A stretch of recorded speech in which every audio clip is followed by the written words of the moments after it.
Quero saudar os amados irmãos com a graça e a paz do Senhor Jesus. Amém, queridos? Como é bom estarmos mais uma vez na casa do nosso Deus, junto com nossos irmãos aqui da Cristolândia, né? Sempre presente agora nas quartas-feiras com a gente aqui participando, cultuando ao Senhor conosco. Isso é bom demais. A você também que nos permite chegar, talvez até a sua casa ou ao seu trabalho através da transmissão.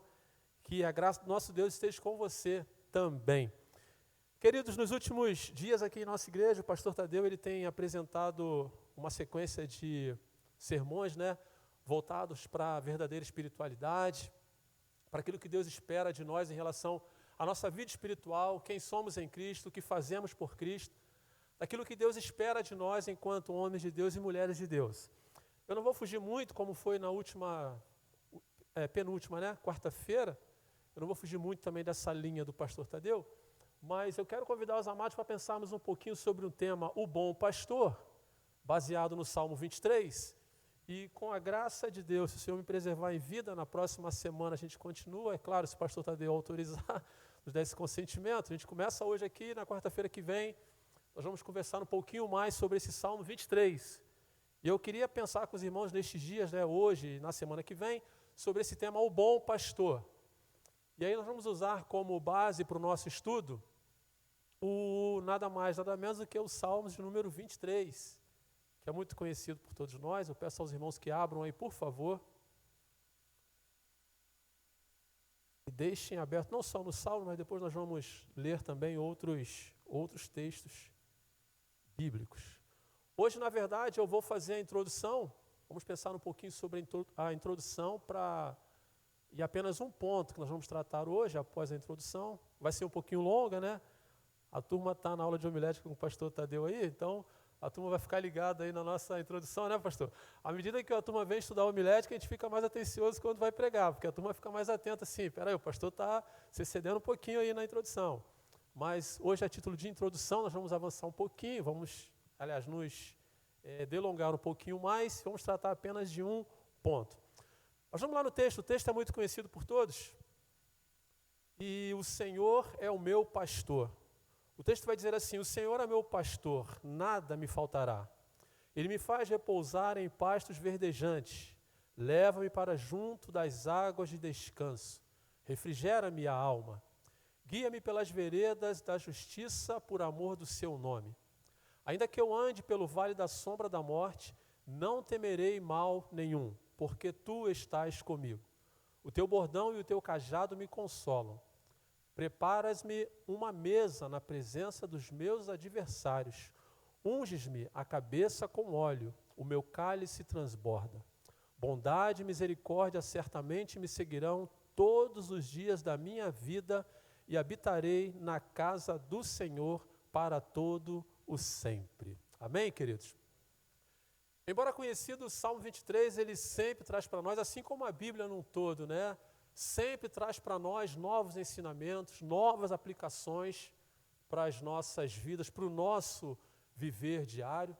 E eu creio que nesse tempo não vai ser diferente. Aquilo que Deus tem falado aos nossos corações já ao longo de tantos outros textos que já temos estudado aqui, eu creio que esse também não vai ser diferente. O livro de Salmos, na verdade, ele é uma coletânea, né, de poemas sagrados, de orações, de louvores também a Deus, desde o seu primeiro capítulo até o seu último capítulo, vai trazer para nós esta ideia. E num todo do livro de Salmos, os autores, né, eles trazem a ideia para nós de que esse livro, na verdade, é um livro de louvor. Até mesmo a oração, enquanto descrita no livro de Salmos, ela vem para nós até como uma ideia de louvor, como se o salmista estivesse louvando ao Senhor também através dos Salmos.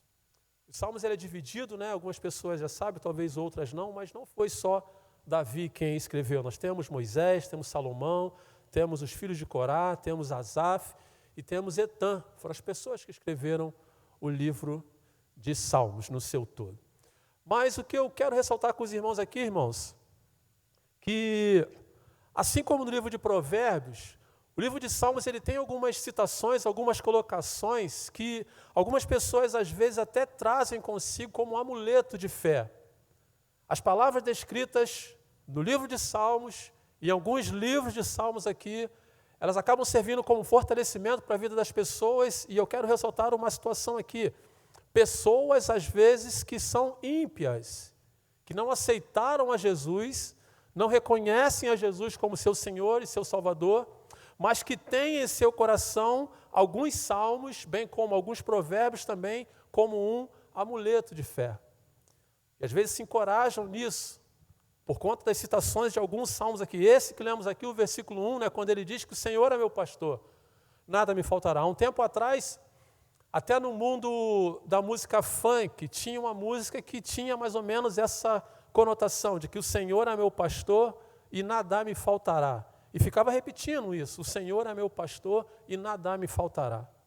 Eu sei que para os nossos ouvidos soa como um escândalo, mas para aquelas pessoas, e as pessoas que às vezes não têm ainda o reconhecimento e a aceitação de Jesus como seu Senhor e seu Salvador, elas têm muito bem trabalhado em seu coração essas palavras descritas aqui.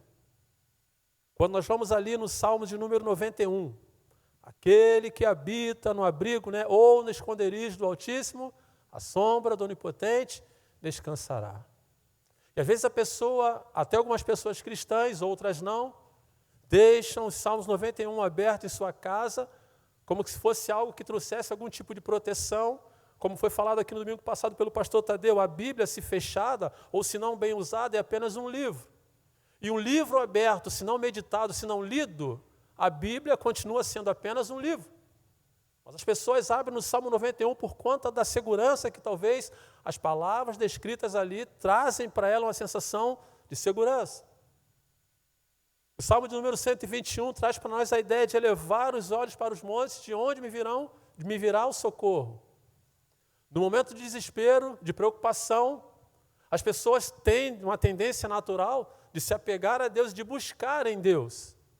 E aí as pessoas vão usar esse versículo aqui, eleva os meus olhos para o monte, de onde me virá o socorro? O Salmo de número 7 vai dizer para nós também o seguinte: o Senhor meu Deus, em Ti me refugio, salva-me e livra-me de todos os que me perseguem.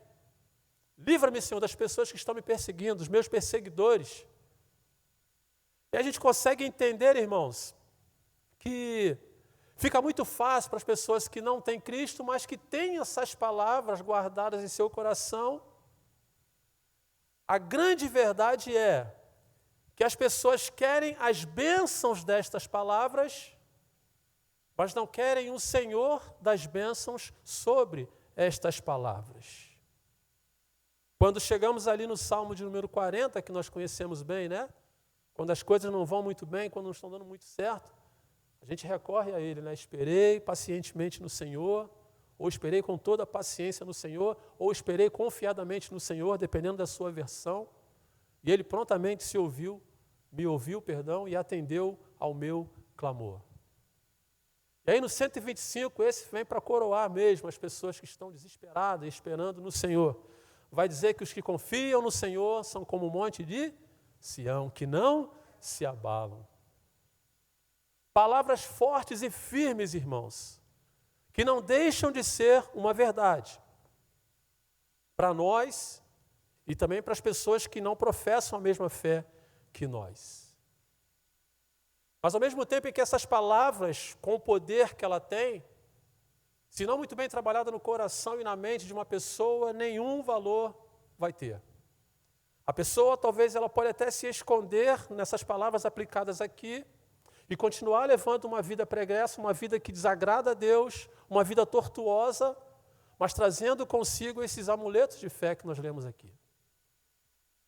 Mas eu quero, nesta semana e na semana que vem, pensar sobre este Salmo 23. O que Davi nos ensina, o que ele traz para nós, o que nós podemos extrair como lição, como aprendizado para as nossas vidas. Antes, porém, eu quero fazer alguns destaques aqui. Quero destacar 3 situações aqui. O pastor dos Salmos, a ovelha dos Salmos e o aprisco. Hoje eu quero fazer esses 3 destaques aqui. E aí, no decorrer do estudo do livro, nós vamos destacar outras coisas também. A primeira que eu quero destacar aqui é o pastor. Nós temos uma imagem ali, eu pedi ao Janderson para nos dar esse apoio. Sobre o pastor. Foi? Perfeito. O pastor está de costas ali, mas foi a imagem que as irmãs separaram para nós ali. Mas tudo bem. Mas o que eu quero destacar com os irmãos aqui, que nesse tempo de pastoreio, a função de um pastor era algo assim, não muito dentro dos contos que nós ouvimos às vezes nas histórias, às vezes nos contos infantis, acerca de um pastor de ovelha. Esse tempo em que o salmista retrata aqui a postura de um pastor, essa profissão de um pastor, essa profissão na época, na verdade, era uma profissão desprezível. Não era vista assim com bom grado. Não era uma profissão que gerasse tanta confiança assim. Tanto que alguns historiadores dizem que as pessoas não induziam muito, talvez os jovens, os meninos, a serem pastores de ovelhas. Não tinha tanto apreço assim. Havia um senso crítico também em relação aos pastores, porque eles tinham a preocupação em cuidar e tratar das ovelhas. Mas nós estamos falando de um tempo em que o serviço braçal era muito exigido naquela época. E aí algumas pessoas entendiam que a vida de um pastor era uma vida tranquila, porque ele tinha, entre aspas, só que cuidar de ovelhas. Estamos falando de um tempo, irmãos, onde a refeição para chegar à mesa, ela tinha que ser trabalhada.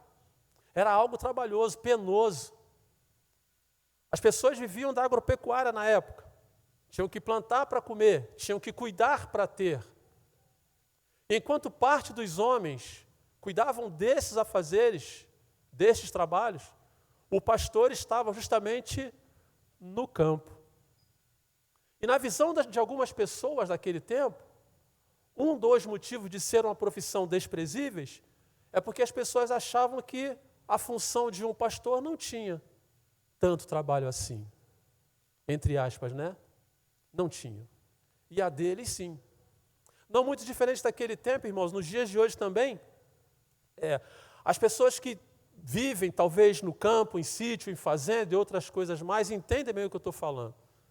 As pessoas têm trabalho braçal da hora que acorda até a hora em que vai dormir. Às vezes, quando eu posso, eu costumo ir aqui para o interior do estado do Rio de Janeiro, eu tenho parentes numa área rural, e às vezes eu vi, irmãos, quando chegava na casa do meu tio, para nós, né, que vamos lá passear, é tudo muito bom, né, tudo muito sereno, muito tranquilo, muito agradável, novidade. Mas para quem mora lá, quem lida lá é diferente. Tinha vez de só lidar com meu tio, talvez na parte da manhã, quando isso era possível, porque eles têm um hábito de atividade muito cedo, levantavam muito cedo. E quando levantavam, já saía consigo, né, levavam consigo, eles chamavam de bornal, não sei se varia de cidade para cidade, mas botava ali no bornal a sua marmita, né, que era para ele poder tomar o café, para ele poder almoçar, e a água ele contava com a água que tivesse na fonte próxima onde ele estivesse trabalhando, geralmente plantando. E às vezes eu só encontrava com meu tio e alguns familiares também na parte da tarde para a noite. E quando eles chegavam em casa, que eles não era aquele chegar para descansar, não. Ainda tinha os afazeres de casa, que era tocar a moenda para fazer a garapa, para fazer o café, né? Naquele tempo lá, fazia o café do caldo de cana. Aí tinha que tocar a garapa, tinha que moer o milho, para moer bem mesmo, para fazer a canjiquinha, para tirar o fubá também. Ou seja, trabalho 24 horas. Eu imagino que naquele tempo não era diferente. Se hoje, né, umas 2 décadas atrás, já se dava todo esse trabalho, tanto que hoje, quando nós vamos lá, o cenário já mudou bastante, irmãos. As pessoas mais jovens já não estão mais lidando com o campo. Estão indo para as cidades. Eu acho que estão considerando até mais fácil trabalhar em uma máquina, em um comércio, do que ficar no serviço da roça, porque é puxado. Eu fico imaginando como não era nesse tempo. E talvez por conta do pastor estar no campo, é que as pessoas que ficavam na cidade ou no vilarejo tinham essa interpretação de que eles estavam o quê? Numa boa vida. Mas tamanha era a ignorância, irmãos. Se estamos falando de um tempo onde a agropecuária era a essência, era a economia da família, do vilarejo, alguém tinha que fazer aquele trabalho. Alguém tinha que cuidar daquelas ovelhas.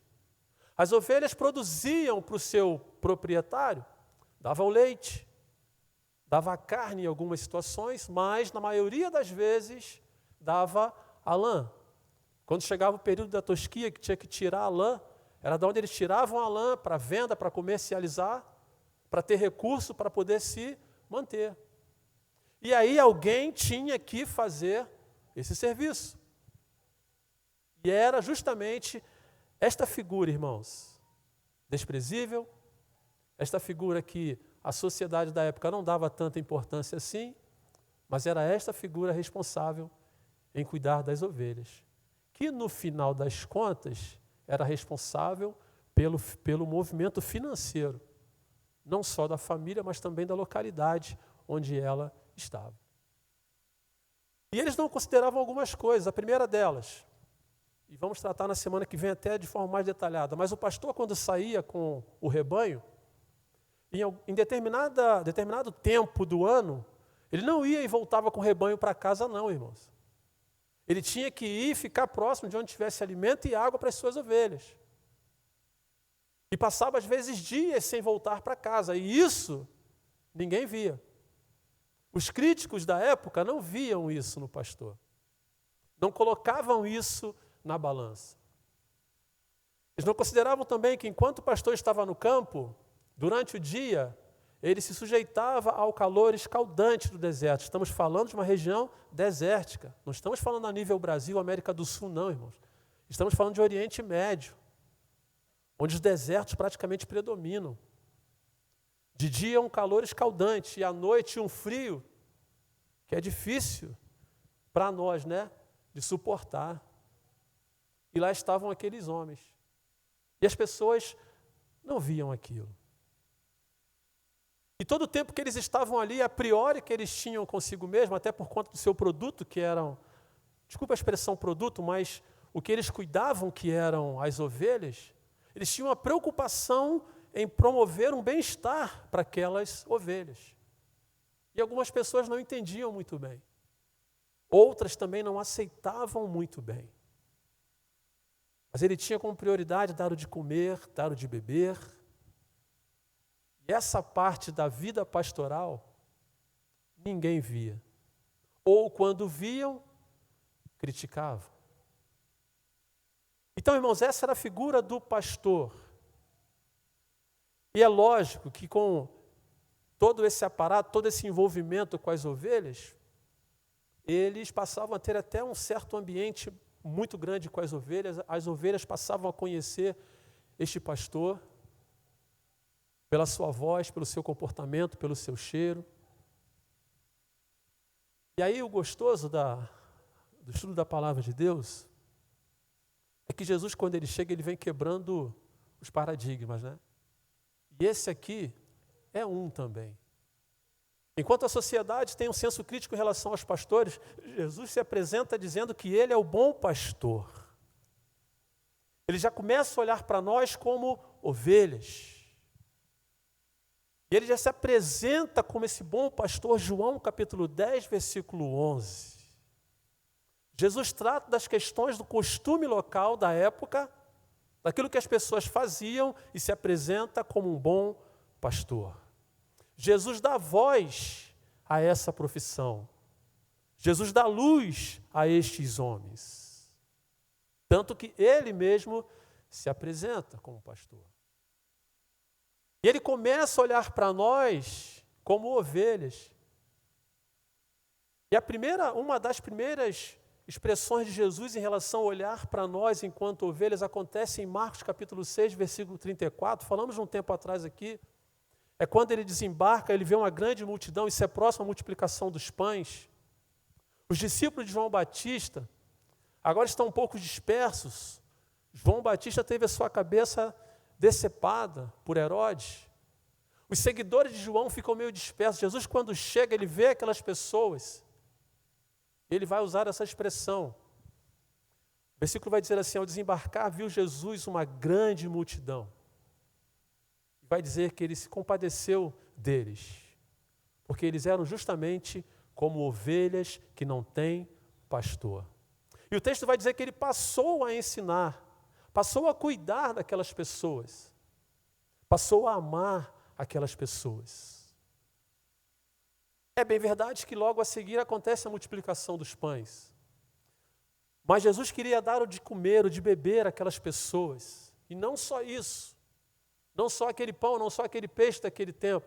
Jesus queria dar a entender quem Ele era para aquelas pessoas.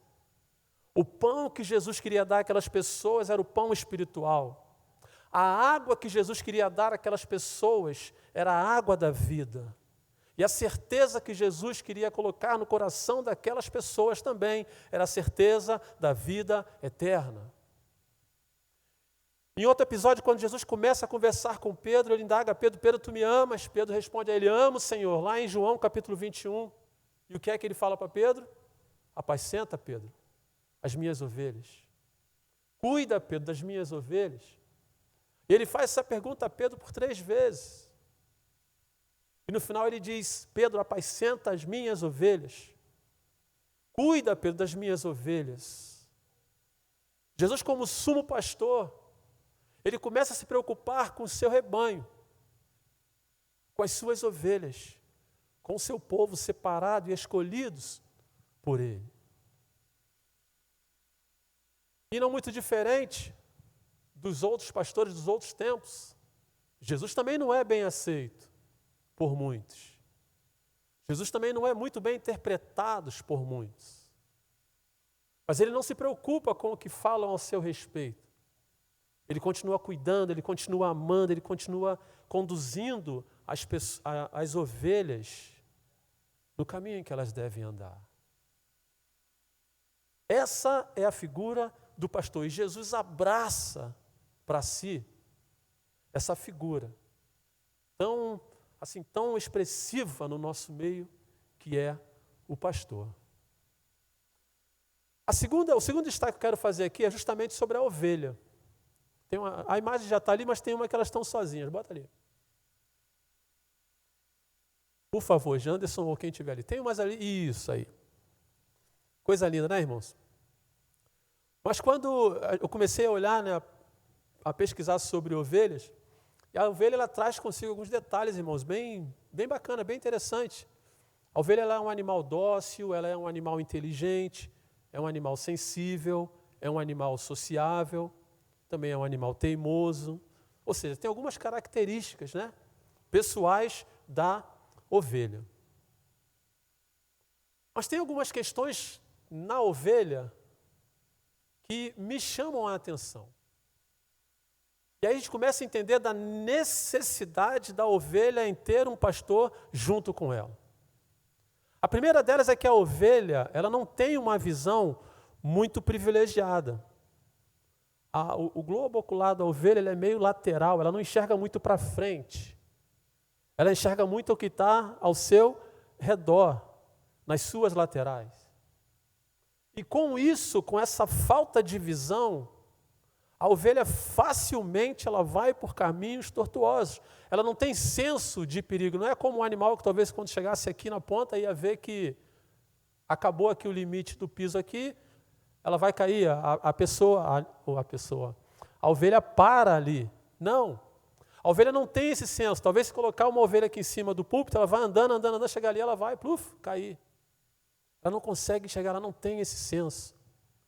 E aí a gente começa a entender a necessidade que as ovelhas num todo têm de ter um pastor.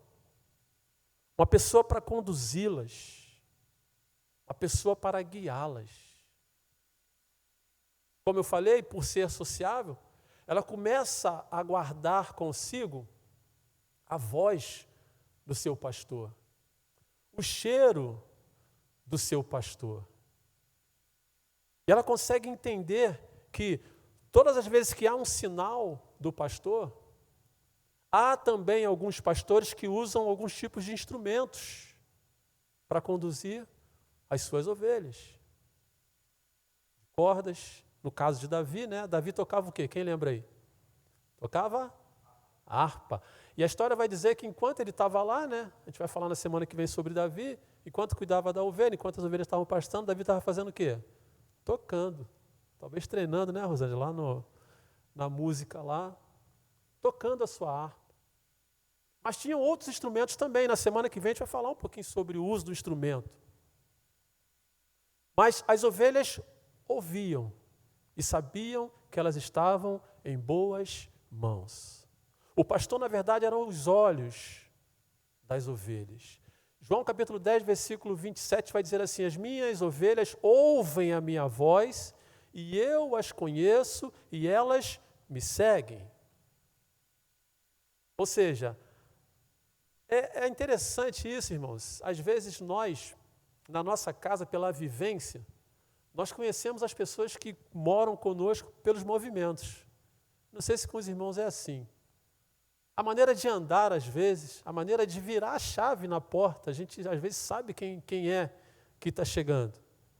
Se bem que lá em casa nós temos uma cadelinha que ela alerta tudo, e ela é fera, ela sabe, irmãos, quando é a Ana Paula, quando é a Natália, é impressionante isso. Eu fico assim olhando, meu Deus, como é que pode? E para cada morador da casa ela tem um comportamento, irmãos, é uma coisa assim, até o barulho do carro, quando a gente chega assim, ela já começa a ficar serelepe lá na varandinha lá de casa.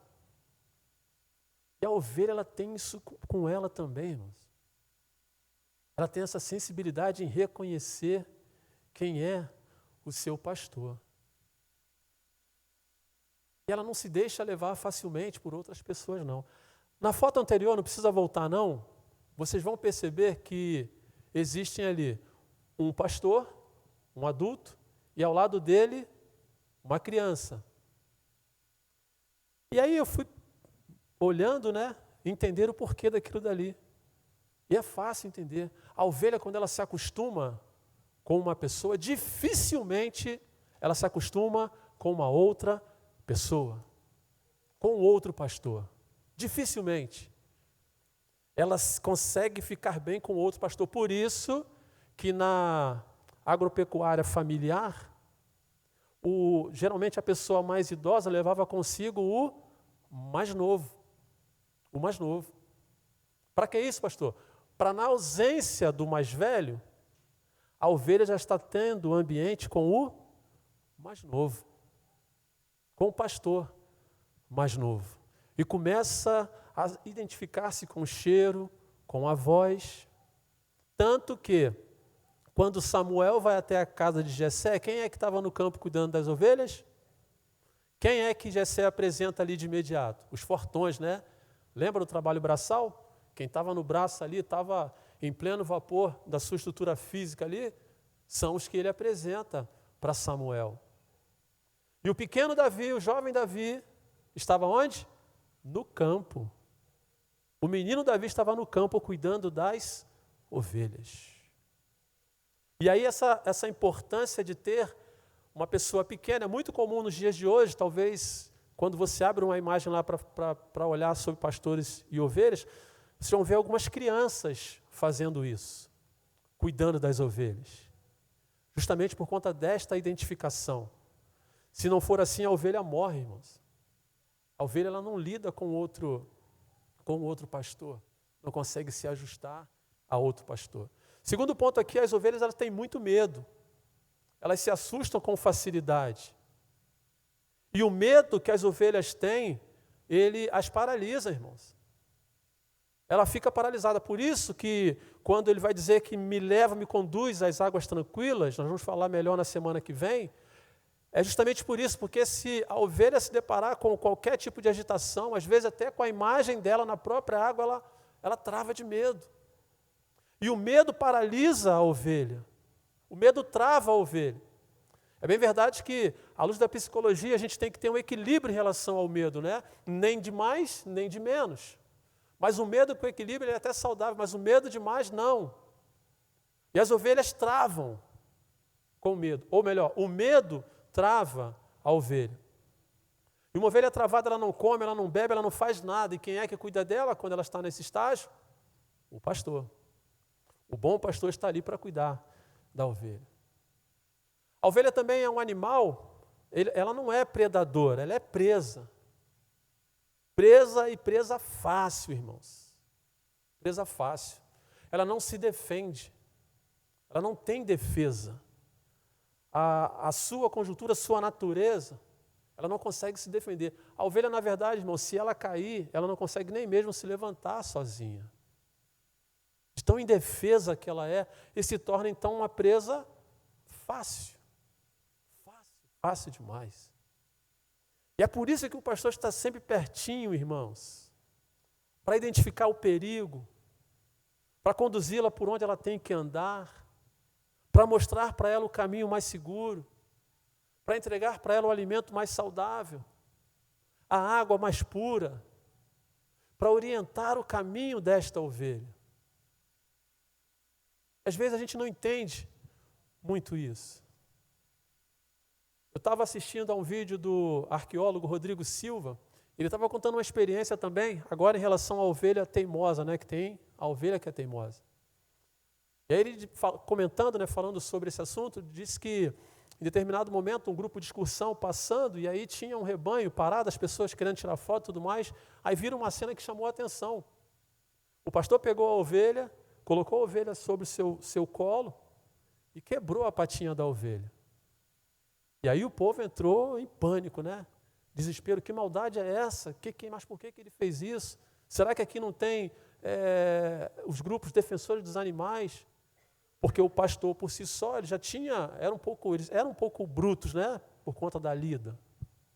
E as pessoas não entenderam muito bem aquilo dali. E aí foram conversando com o guia, né, que falava inglês lá com eles lá, e o guia também falava o dialeto deles lá, e foi perguntar por que ele fazia aquilo. Aí ele explicou que aquela ovelha, além de teimosa, era uma ovelha fujona. Não se dava muito a disciplina. E aí então eles indagaram, então por que, já que ela é assim, então por que você então não vende ela? Mas lembra que eu falei que a ovelha só lida, ela só se ajusta bem ao seu pastor? Se ele vendesse para qualquer outra pessoa, seria para ela ser abatida, morta, tirar dela somente a carne, nada mais. E aquele homem diz para aquele guia do turismo ali o seguinte, não, eu não faço isso porque para mim, com toda a teimosia, com toda a rebeldia, com todo o seu comportamento adverso, essa ovelha tem para mim muito valor, não é pouco. Eu não quero desfazer dela não, então quando eu quebro a patinha dela, e a cena, né, ele narrando, é claro, ele fala que é um choque de situação, porque ele acaba de quebrar e tira do bolso um pano e começa a fazer um curativo para juntar novamente. Mas justamente para não dar flexibilidade à ovelha dela andar mais. Na narração dele, irmãos, o que mais me chamou a atenção foi que após ele ter feito tudo isso, automaticamente a ovelha não pode mais andar.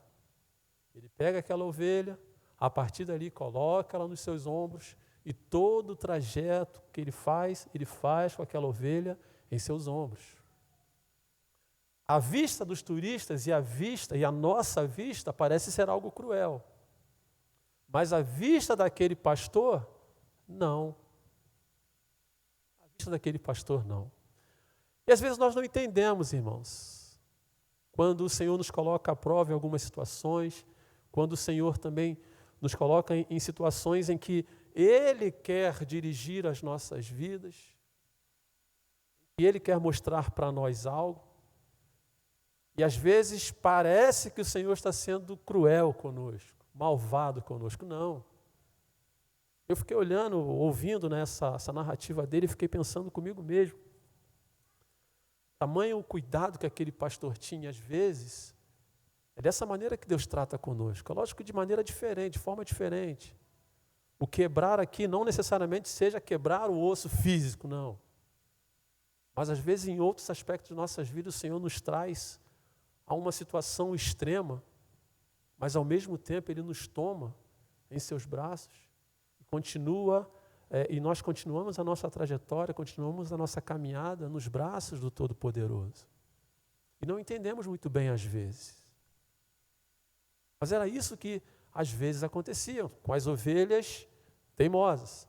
Um outro aspecto também muito interessante, que além de ser dócil, além de ser sensível, inteligente, as ovelhas são um animal sociável, elas vivem em rebanho, elas não sobrevivem sozinhas, elas gostam de estar juntas, elas têm uma certa carência afetiva de estar próximas umas das outras.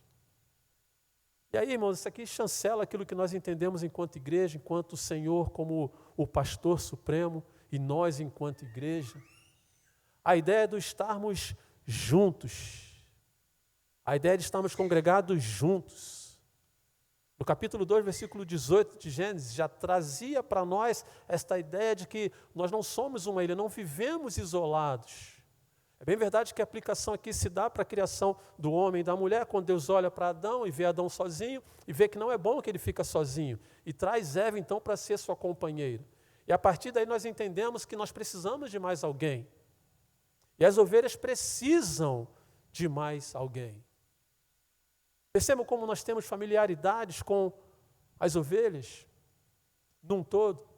Nós temos essa necessidade, ou pelo menos precisamos entender que precisamos estar juntos, precisamos estar unidos, precisamos dessa proximidade como igreja, de uma maneira bem fraterna, com os irmãos. E o terceiro destaque que eu faço aqui, rapidamente, é sobre o aprisco. Tudo isso é só introdução, tá, irmãos? Na semana que vem a gente vai caminhar mais um pouquinho. Agora sobre o aprisco, que significa, tem a foto ali, ó. O grande cercado, né, na maioria das vezes com pedras, aonde o rebanho fica dentro. Após um dia de pastagem, de abastecimento de água e tudo mais, as ovelhas então voltam para o aprisco. A história mostra que bem cedo, bem cedinho, por conta do sol escaldante do deserto, ainda na madrugada, o pastor já começa a trajetória com as ovelhas. E aí, ao final do dia, ele traz de volta essas ovelhas justamente para o aprisco.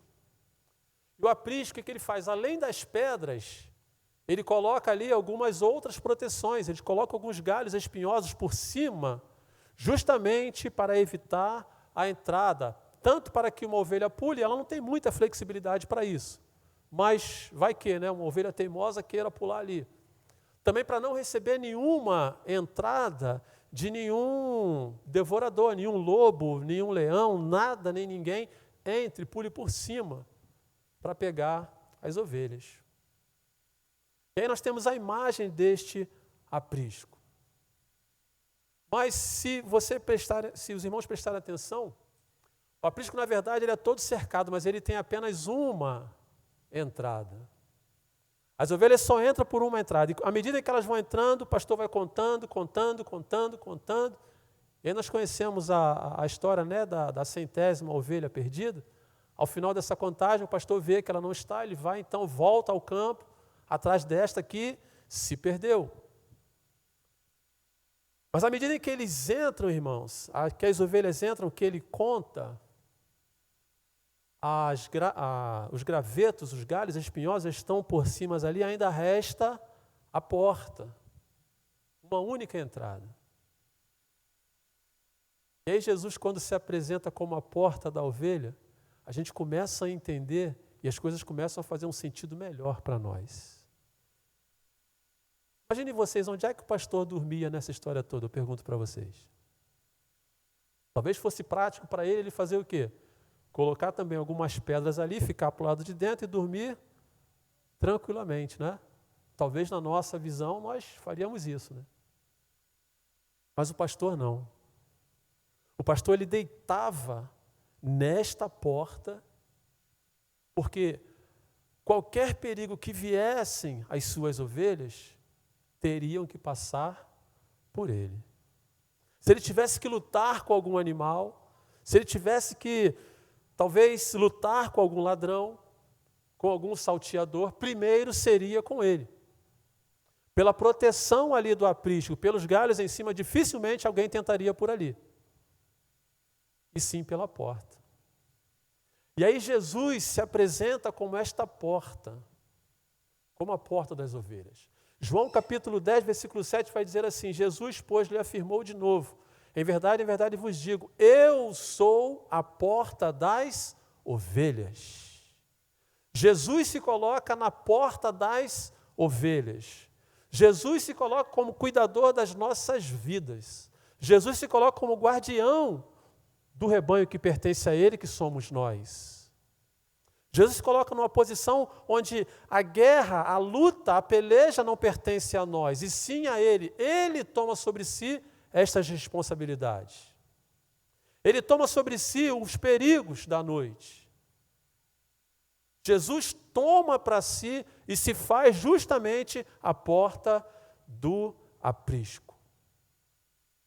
Quem entrou por ali, quem passou por Jesus, tudo bem, mas quem não passou por ali, não vem para somar, e sim para separar o rebanho, para fazer mal ao rebanho, para dividir o rebanho, para saquear o rebanho, para roubar o rebanho.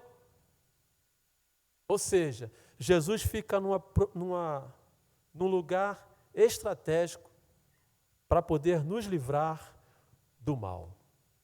E não bastasse essa ideia de Jesus enquanto porta do aprisco para nos livrar do mal, mas também nos assegurar a entrada da vida eterna. João 10, versículo 9 vai dizer assim: eu sou a porta, diz Jesus, e se alguém entrar por mim, será salvo. Entrará e sairá, e achará também o quê? Pastagem, diz o texto. Ou seja, Jesus se faz de uma forma dupla um protetor por estar na porta, mas também um franqueador da vida eterna por ser Ele a porta que nos levará a pastagens celestiais. O sentido aqui é espiritual, de onde Jesus quer nos colocar, da porta em que nós devemos atravessar. É essa ideia que Ele apresenta para nós. Percebam? O pastor, a ovelha e o aprisco. 3 destaques que eu faço aqui. E aí eu entro rapidamente aqui no primeiro ponto do nosso sermão que começamos hoje.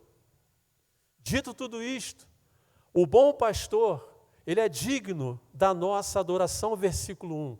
Ele vai dizer: o Senhor é meu pastor, nada me faltará. E diferentemente, irmãos, daquilo que nós colocamos aqui em primeiro ponto como amuleto espiritual que algumas pessoas têm, e às vezes até o ímpio tem também, quando Davi se expressa dessa forma dizendo que o Senhor é meu pastor, o que vemos aqui, irmãos, o que conseguimos tirar dessa fala de Davi aqui, uma verdadeira declaração, um reconhecimento, uma submissão, uma declaração de quem é Deus na vida dele, de quem é o Senhor na vida dele. O Senhor é o meu pastor. Logo, se o Senhor é o meu pastor, eu reconheço que eu dependo totalmente das orientações de Deus. Eu dependo da direção de Deus para a minha vida. Eu dependo de Deus para conduzir os meus passos. Eu dependo de Deus para me levantar se eu vier cair. Eu me coloco na dependência de Deus. E não só na dependência de Deus, mas também na submissão a Ele.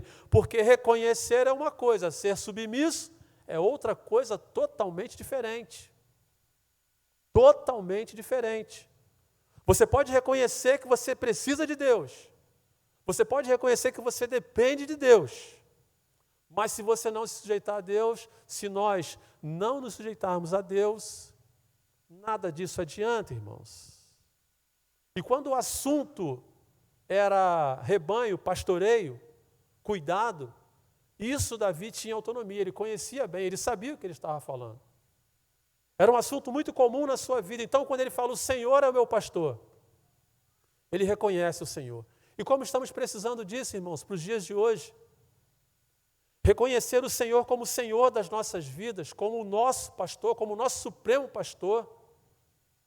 E por que eu digo isso, irmãos? Porque vivemos tempos difíceis, onde o antropocentrismo, falar até devagar porque é uma palavra difícil, tem dominado os nossos corações. O que palavra tão grande e estranha é essa, pastor? Simples. É onde o homem se coloca no centro das suas próprias vontades, dos seus próprios interesses, de fazer aquilo que ele quer, aquilo que lhe vem à mente, de andar por caminhos onde seu coração enganoso, às vezes o manda andar, de fazer as coisas que às vezes seu coração ou a sua mente manda fazer, não muito preocupado com nada nem com ninguém, apenas consigo mesmo, com a sua satisfação plena e completa e individual. É ele que pensa assim, é ele que vive assim. Então, uma pessoa que vive dessa maneira dificilmente consegue com clareza dizer que o Senhor é o meu pastor. Ela não reconhece o Senhor como pastor, ela pode até falar que o Senhor é o seu pastor, mas ela não reconhece o Senhor como o seu Senhor. Ela não se submete ao Senhor como seu pastor. Ela não consegue fazer isso, irmãos. Ela é muito voltada para si mesma. Quando deveria ser o quê? Ao contrário, o teocentrismo. É quando Deus é o Senhor das nossas vidas. É quando Deus é quem nos dirige. É quando Deus tem as suas vontades para nós. E uma vez que eu reconheço como Senhor da minha vida, eu me submeto à vontade de Deus. Eu amorteço a minha vontade. Eu amorteço o meu querer. E me deixo ser levado por Deus.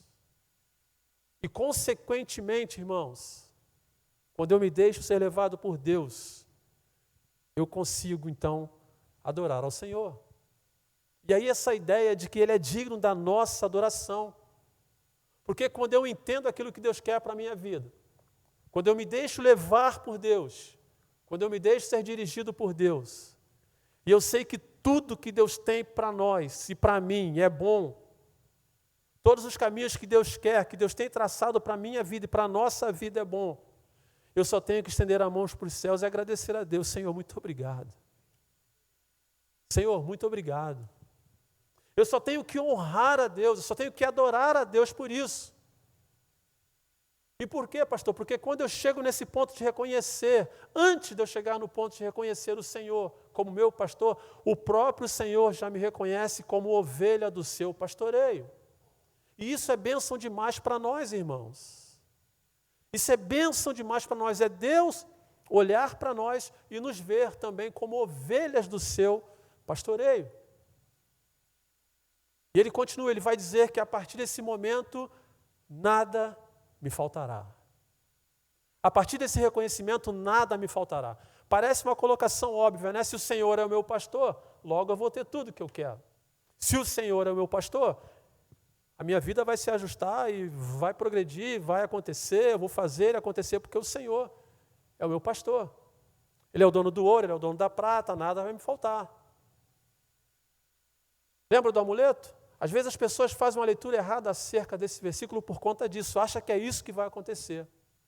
Só que, irmãos, quando nós voltamos um pouco na história, vamos lá no original, no hebraico, acerca desse versículo aqui, o versículo começa assim: o Senhor é meu pastor, de nada terei falta. E é diferente de nada me faltará. De nada terei falta. O que isso significa, pastor? É bem diferente. Se o Senhor é meu pastor, de nada terei falta. Por quê? Porque o Senhor cuida de mim com tudo aquilo que eu preciso. O Senhor apresenta para mim tudo aquilo que é essencial para a minha vida. O Senhor coloca de mim as coisas que Ele quer que cheguem até mim, as bênçãos do Senhor sobre a minha vida.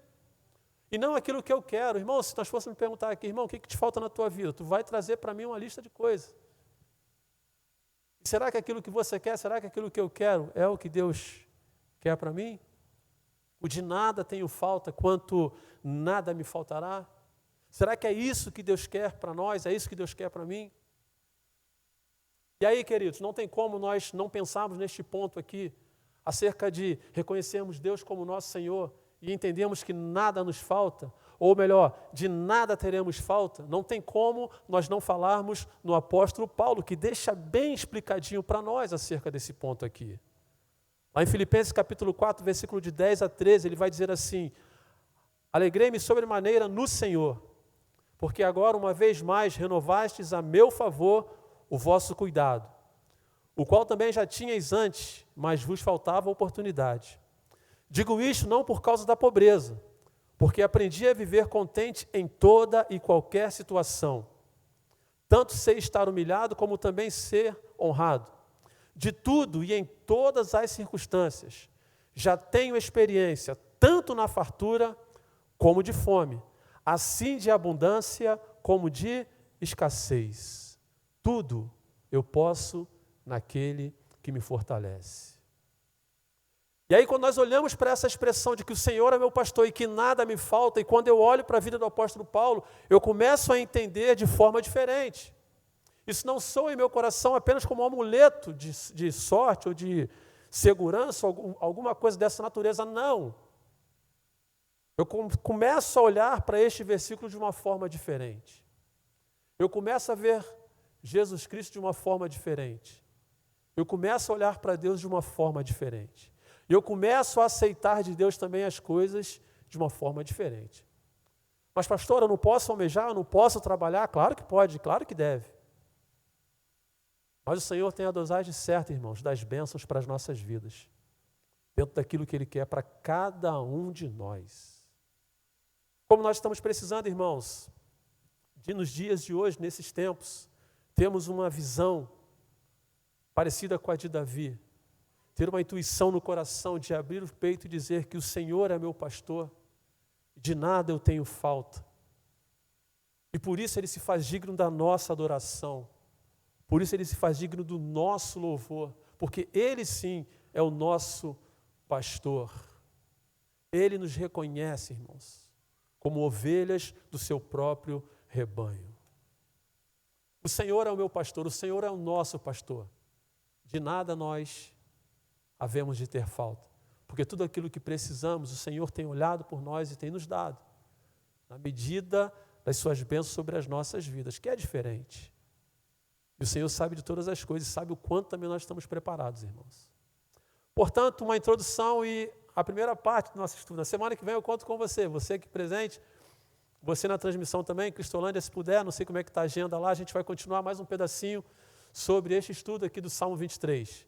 Mas que por hora o Senhor nos abençoe, o Senhor nos ajude a entender e nos dê intrepidez e ousadia para abrir a nossa boca e dizer sim que o Senhor é o nosso pastor e reconhecê-lo como pastor das nossas vidas.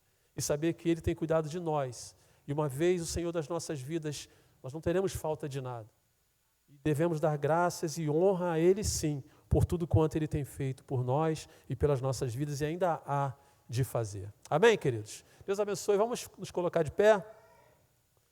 Vamos estar assim cantando, adorando ao Senhor. Teremos a oportunidade de dedicar ao Senhor as nossas ofertas, os nossos dízimos. Você precisa vir aqui hoje, os diáconos não passam até você. Amém, queridos. Vamos orar, agradecendo a Deus esses momentos preciosos de oração e estudo da palavra do Senhor. Curva a sua cabeça, por favor. Obrigado, Senhor, por esse tempo que passamos aqui estudando a Tua palavra e estando em oração com o Teu povo. Obrigado por cada pessoa que está aqui também, por aqueles que nos acompanham de longe. Ó Deus, que as Tuas bênçãos continuem recaindo sobre os Teus filhos e filhas.